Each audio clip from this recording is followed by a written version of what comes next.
Okay, time to get wrenching on this funny car to get some more speed out of it. So, first thing you're gonna have to get some speed is Traxxas 3960, basically e-maxx 65 tooth, mod .8 gear, Spur gear, and Robinson Racing 1718 absolute pinion 18 tooth, 32 pitch, mod .8 and 32 pitch is so similar that you can run them together. As you can maybe see right there, they work together just fine. So that's what we're going to do first, and then we're going to get to the shocks. Going to start with the front shocks. I'm only going to do one per side. Because, so I'll be doing like this one and this one, seeing that I have to take this tire off. In this video, I actually have my phone going and GoPro. So, picture in picture. You can see up close, and you'll be able to see from phone's point of view. So, let's start by taking off the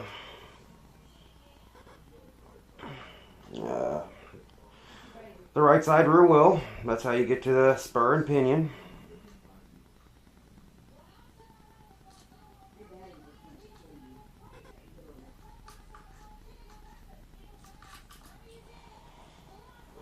So that's off. Take this wheel off. If anybody has watched the past, I actually had the glue start coming undone. Redid that. But it got a little dent right here. Not hard to change these tires, just X01 tires. X01 rear tires. I don't know if there's a difference from front to back. So first thing we're going to do is the gearing. So, pinion cover, spur cover, 5 screws all together. Anybody who knows me knows I prefer power tools. Faster, especially if you're just taking shit out. So, first the spur. The pinion, excuse me. I always mix those up when I'm saying them, but I know what the difference is.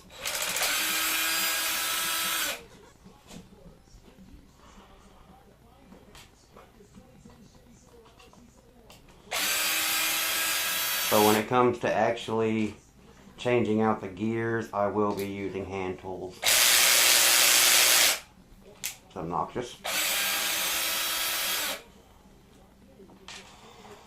And then the last one.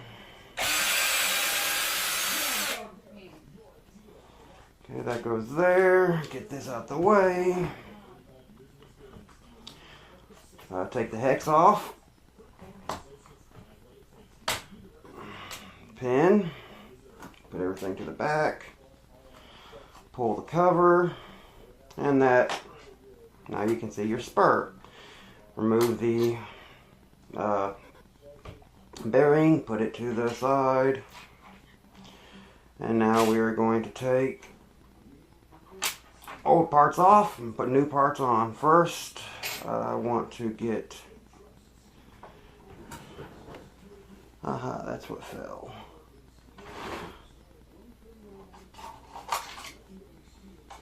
So I'm probably going to have to find quickly one to replace it. Yes, I have stuff in bags. I was just moving, so that's my excuse.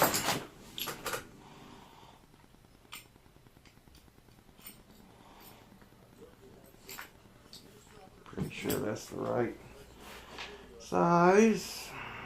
Yep. 1.5, so let's pull this pinion. Definitely going to need to Loctite the pinion.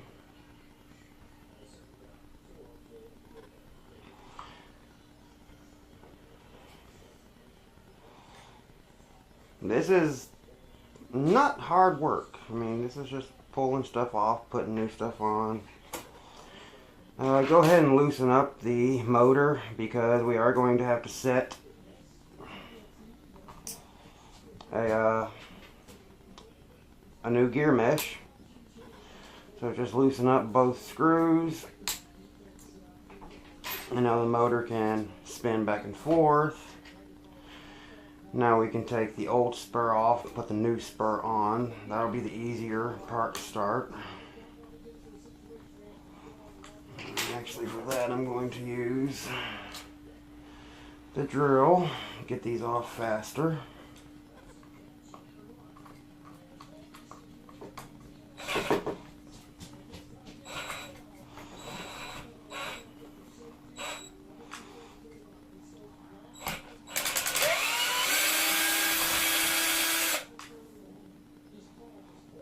There's one.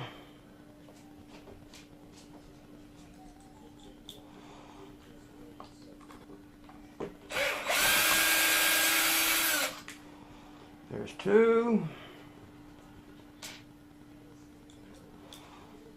And then the bottom one.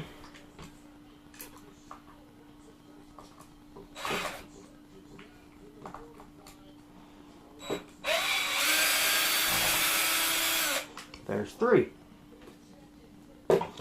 So now we just remove that spur.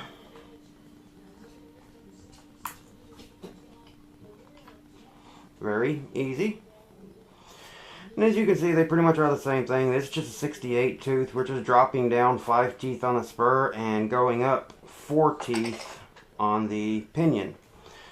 So all together, we're gaining 7 teeth. This is more for speed runs, I will say that. But if you get the 20 tooth pinion and you want to run it with a stock 68 tooth, there's also a 75 tooth that you can get that will fit, but you just got to put some washers behind it. I believe, from what I've seen, there's a guy that made one of these into a sand rail, which was actually pretty cool. But if you want a harder launch, if you're running like less than a scale quarter mile, right now I'm sacrificing launch for a higher top speed. It still will launch hard. I'm actually hoping for it to launch a little softer because, I mean, this thing launches extremely hard. One of the people on Facebook that I know, he actually put a 2650 on his with a Castle Mamba Monster and a 2650 kV motor, still running 3S, I believe. But he was running some crazy gearing, like 22. I can't remember the spur though. But I do know that when he launched, it snapped the axle. And he actually caught it on video. So that shows kind of power that's going to this transmission. At first he actually thought that he had blew out a spur gear, but no, he had actually completely thrown out his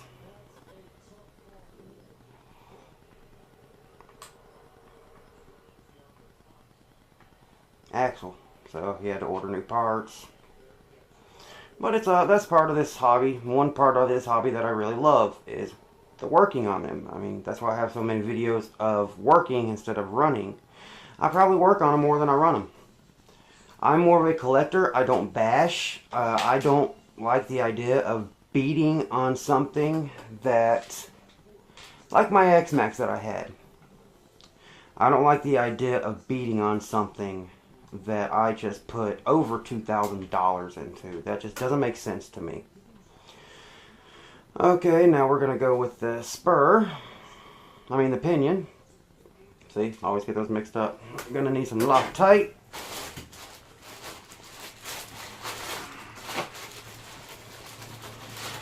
Blue Loctite.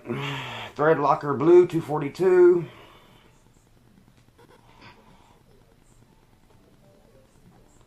So let's pull that out. When you do this kind of stuff, you're going to want to let it sit for 24 hours. The red stuff dries faster, but pretty much locks it into place, so you're pretty much going to have to drill it out to get it. I mean, sometimes you can maybe get it out. I do use red Loctite on my 5th scale stuff, but that's only for an extremely hard stuff. Right now, if you can't really see the video from the GoPro, I apologize. I'm having to get the gearing set up because the pinion is actually a little narrower than the spur. That's not really a big problem. Just make sure you get it in the middle of the spur gear.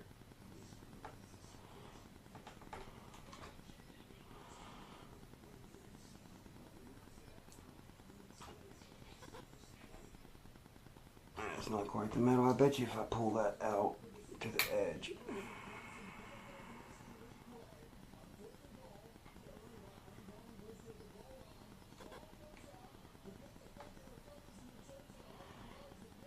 There we go. Okay, spur's in place. Now we're going to have to get a piece of paper.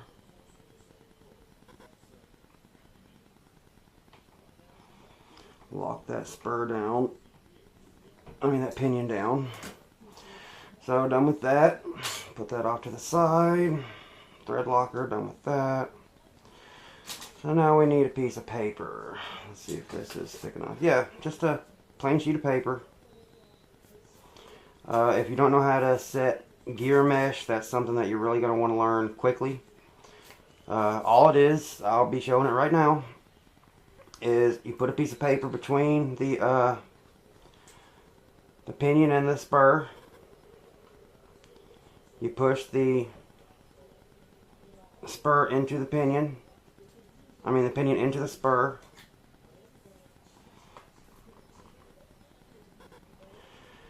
Get it close. I can pretty much do it by eye, but if you're not familiar with it, don't do it by eye.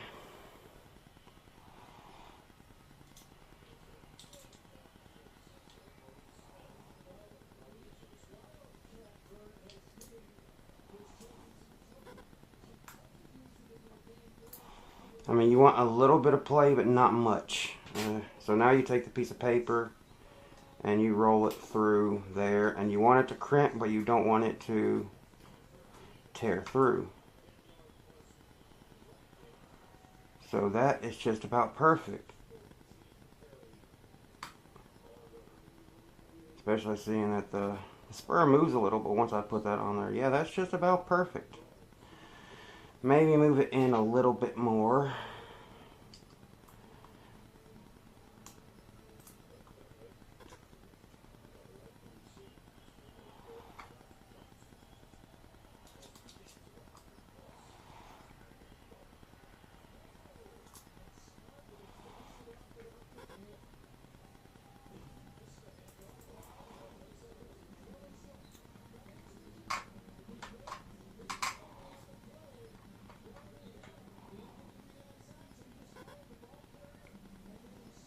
That's actually a little too tight.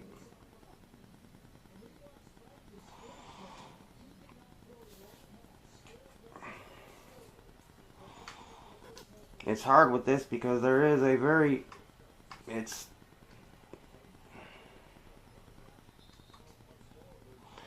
actually perfect.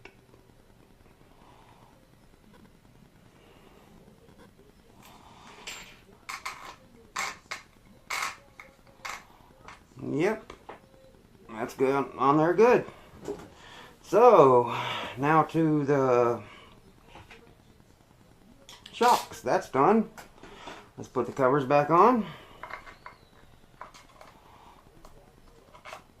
This cover right here will hold that spur in place a little more. If you got to come back and maybe adjust it, you can get to the screws from right here. So that's not that big of a deal. I'm going to run it. It may be a little tight at the moment, but we'll see. I don't think it is, but always be safe than sorry. Put the screws back in. Usually with Traxxas, I like to start it with a hand tool. Especially seeing they use machine screws into plastic. Doesn't make much sense, but I think I got the wrong screw there. I think that's the pinion cover. Yep. The 4 smaller ones are for the Spur. Can you see over there? The fiance is watching the Georgia game. What's the score? Babe! Yeah! Score! 7-0 Auburn. 7-0 Auburn. Auburn and Georgia. I'm fans for both teams. We both are. So we're sort of torn when it comes to games like those. I will have a TV in here soon. I have a little 19-inch coming that I'm going to put right there where that Porsche is. So it's not so quiet, it's not so dead in here. It's not just me, which gets boring. Just me talking to a camera, talking to my RC cars.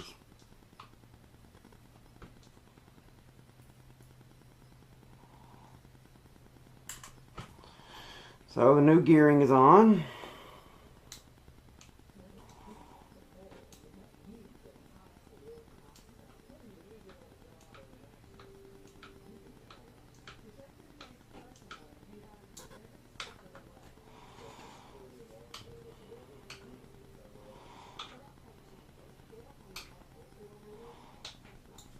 See, about this time is where I get out the power tool.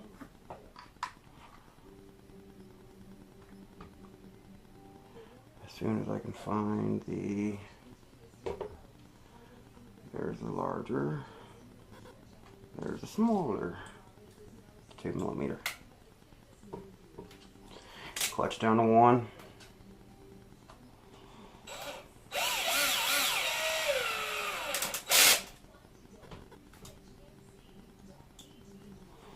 I always prefer to go in the star pattern to make sure, I mean, although it is plastic, I don't like warping things. It'll get it in better, and you don't have to worry about things warping, and it's just good practice for when you are working on things with metal. Pinion cover. When you are working with things with metal, you won't warp them.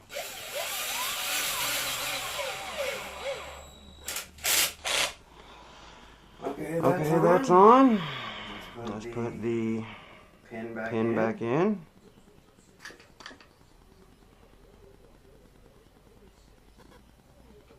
The hex. I'm pretty sure those are 12mm. Here we go.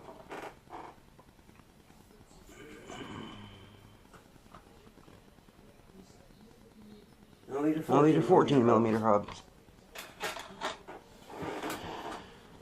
Oh, that's always good. A little more area for the tires to get a hold of. And that's 14. And now the shocks. With this, it's pretty easy. You have a screw straight down that goes into the chassis.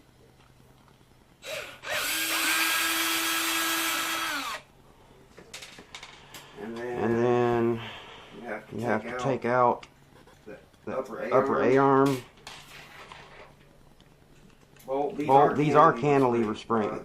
This setup is a cantilever setup because you get this large play, but in just a second I will take this out and you can actually see how small. It's sort of like a rocker setup.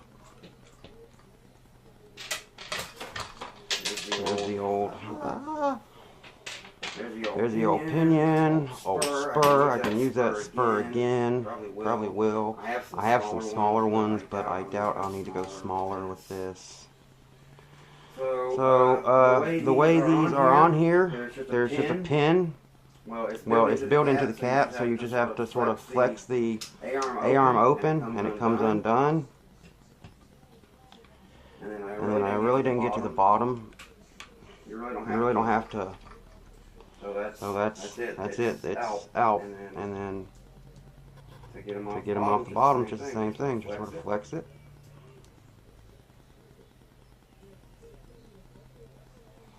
I think. I don't want them breaking it. Yep.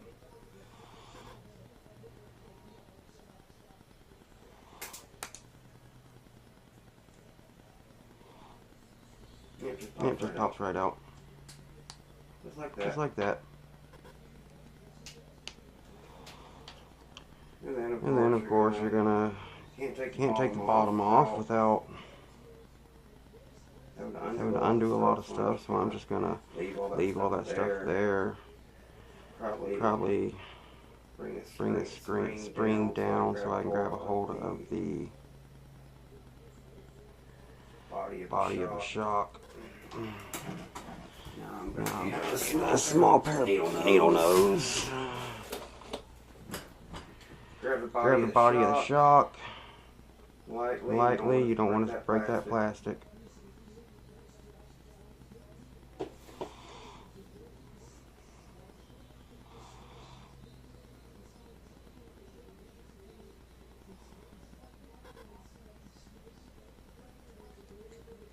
And you actually got to grab the body of the shock at the top.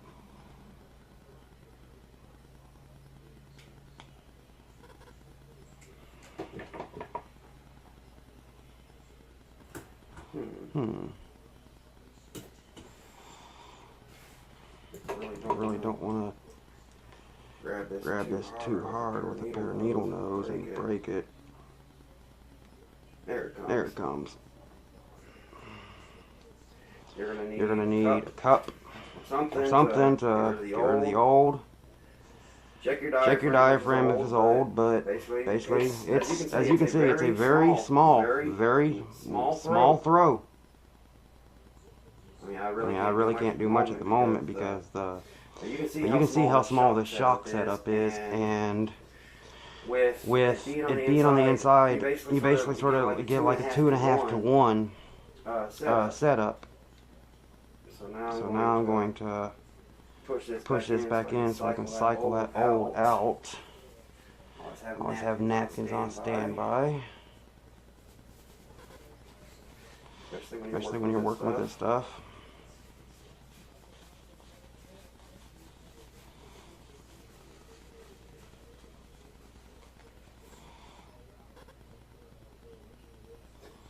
We've already been told it doesn't take much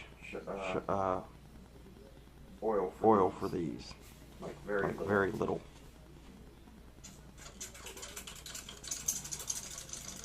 I'm not going to take them completely apart. Really no need, in my opinion. If you really want to, you can take the E-clip out and then you can completely disassemble the entire shock.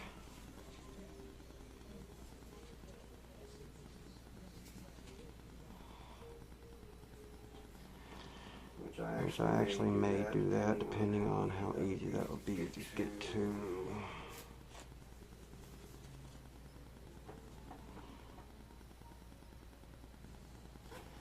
Okay, let's see if I can get to that tool quickly. I will. The reason I have most of this stuff in bags and stuff is this comes with me. That right there. That's my travel. I use that whenever I basically just load everything up in there and take it with me.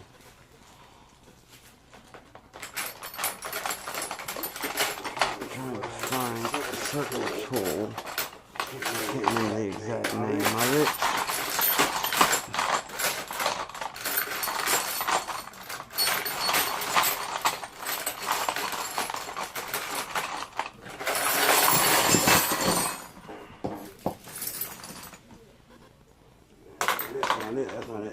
That's not it. Let's see if this fits over that. Yes, it does. No, it doesn't. This may work. There's something really pointy. So you can get this E-clip out of here.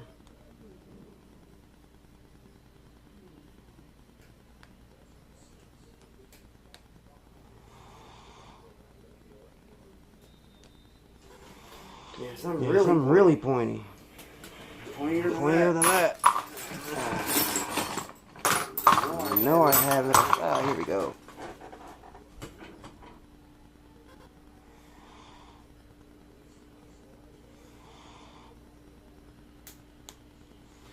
The E-clip comes out.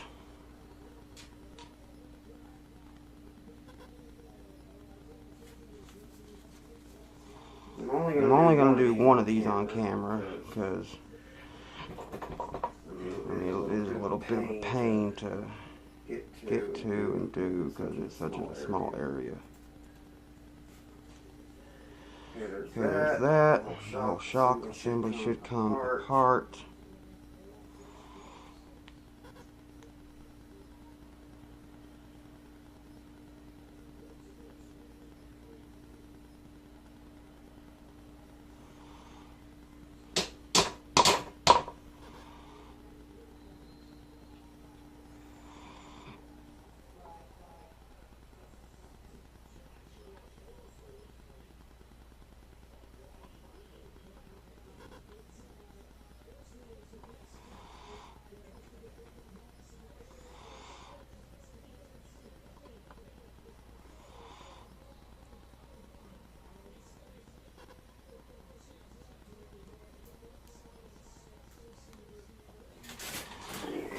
Very small, thin Allen wrench.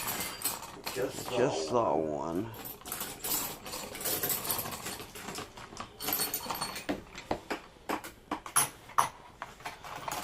Or this.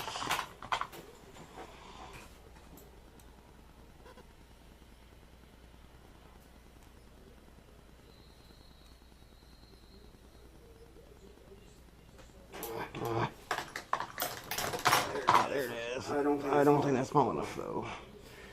Nope. Alright, here we go.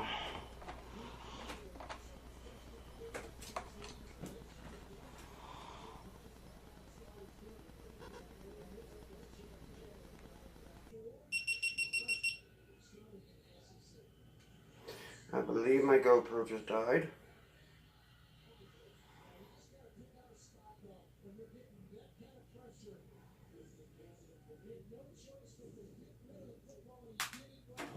And that's okay. I can do everything else using the phone. Let's look real quick. Yes, it did. But at least I got that done. I mean, anybody who knows RCs, you should know how to do shocks. I mean, that's a big thing that you need to learn how to do. So basically, just take a rag and clean out the inside very well.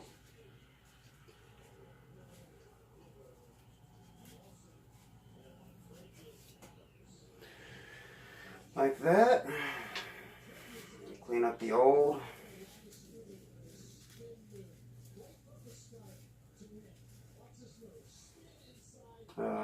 Valve, which is essentially what it is. Put it in place. Take the tiny little E-ring, which if you lose this, you're screwed. You're basically just going to have to work with friction then.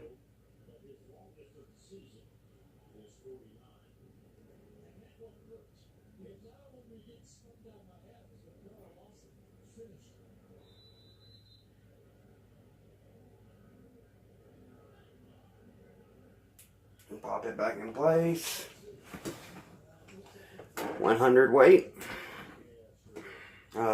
Oil. Doesn't take much for these shocks.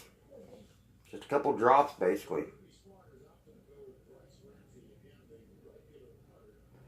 And that's full.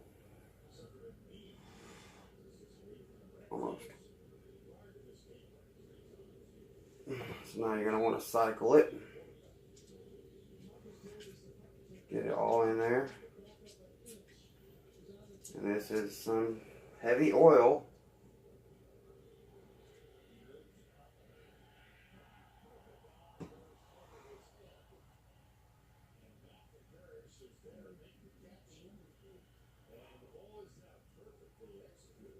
You just cycle it by doing that. I hate that the GoPro died, but that happens. Now you're going to need to set this off to the side and let the air bleed out of it. So that's going to sit right there while I get to the back, which is essentially the same. I'm just going to, instead of it having these little pins like that and going onto that little bar, where to go, and going onto this, it's just bolted into place.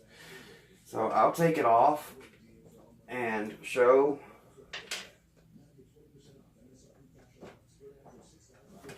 Where did the other one go?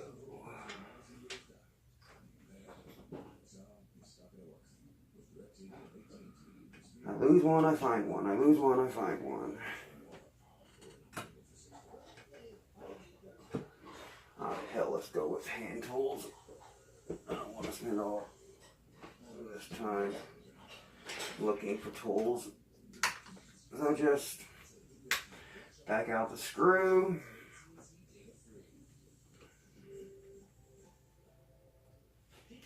This is my GoPro died.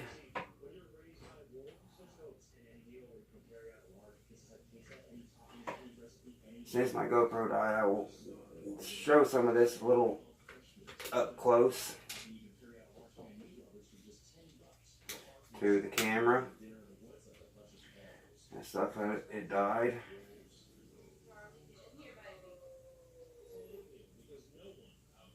I hope the camera's still recording. Let me check that real quick. Yes, it is. So just pull this off. And it's essentially the same setup. A little bit longer travel, I think.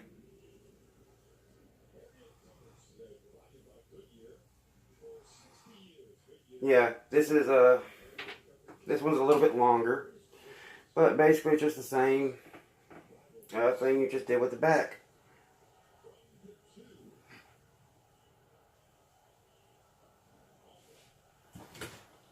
Okay, we need something to hold hemostats. Compress the spring down a little. Grab each side.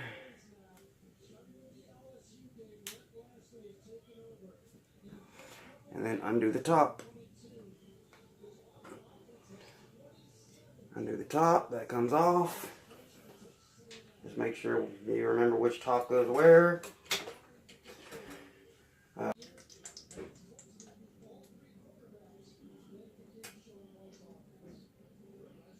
And again.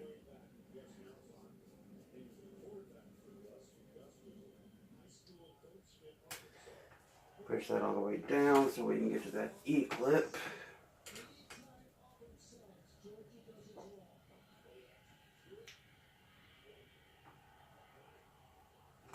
These can actually be completely disassembled, just like it has a spring retainer. The front doesn't have this. And this is essentially just a very tiny shock. Very tiny.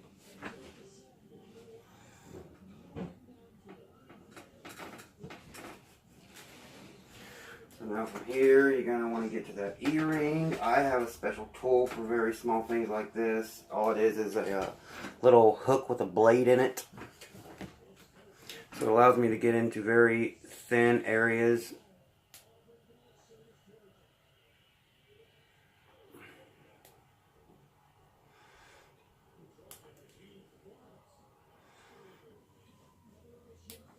And there we go.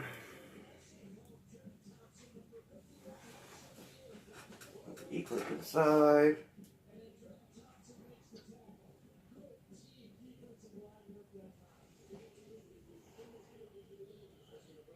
Get that out of there.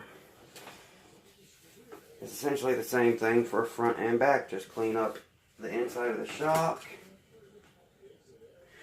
Clean all the pieces. You want to keep, because these take so little oil,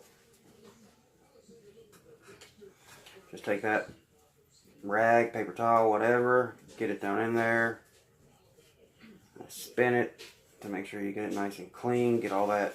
I don't know, I'm not sure what weight comes in this from the factory, but you want the suspension on these to be stiff. So when it launches, you want it to be stiff, but you also want it to be soft, so when it does go to launch, it launches correctly. And there is a little bit of give in the suspension, but not a lot. And let me get this piston back in and the E-clip, and I will show how much fluid actually goes into these.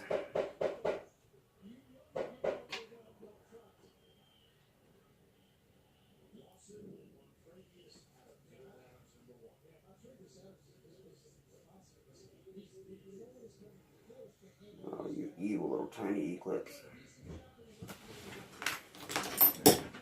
Use a flathead screwdriver and go up against the body of the shock. Use it like a lever and pops in place. And again, I take it, and I mean, you can't see it on camera probably, but this is how much throw it has. That's it. So, try to keep this out of the light. It probably takes about a teaspoon of shock oil. And once you get it almost full, cycle it, because there's going to be some air. You're always going to have that air. It's a pain in the ass, but you got to do it. And this one doesn't have much air, so I'm going to go ahead and put it down. I'm going to put it back together. I would like a little rebound. So push the shaft up until you have a little bit. And I'll show you why you do this in just a second. Let me get the old shock oil off the other one. I'm going to take this back off. But I just want to show. You learn this from the pros. People who have raced for a living, basically. But you put the cap back on. And you always want to put a little more oil than what you think, because it'll bleed out. It'll bleed out the sides like this one just did.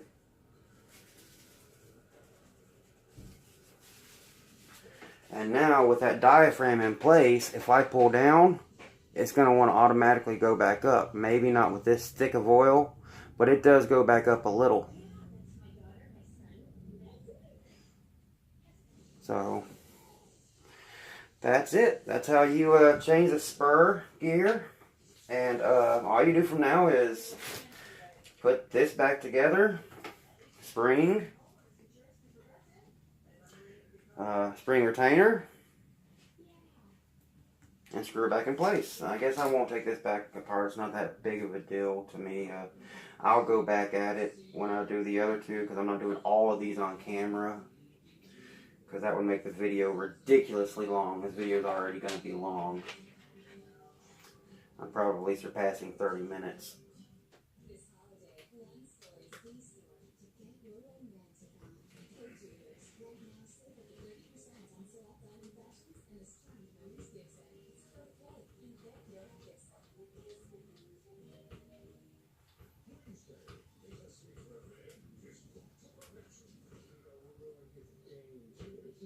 And you do want to put some preload with these springs, because they are very soft. I mean, it's just a very soft. So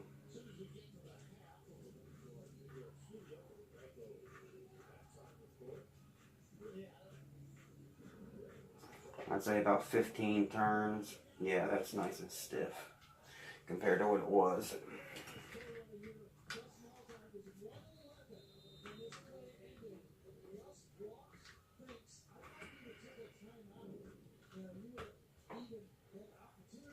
Put the screw back in to the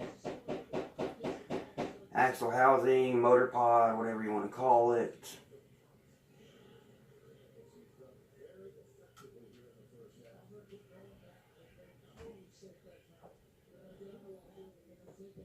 And now you have a stiffer suspension.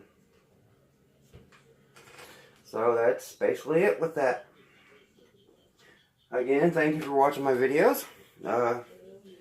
We will have more coming on this. What will be next?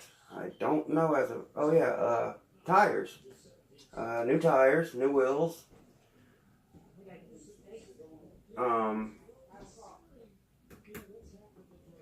Better servo up front. I don't even know if that's a digital servo. Digital servo faster. With TSM, I would assume it is, but that's basically it for this video.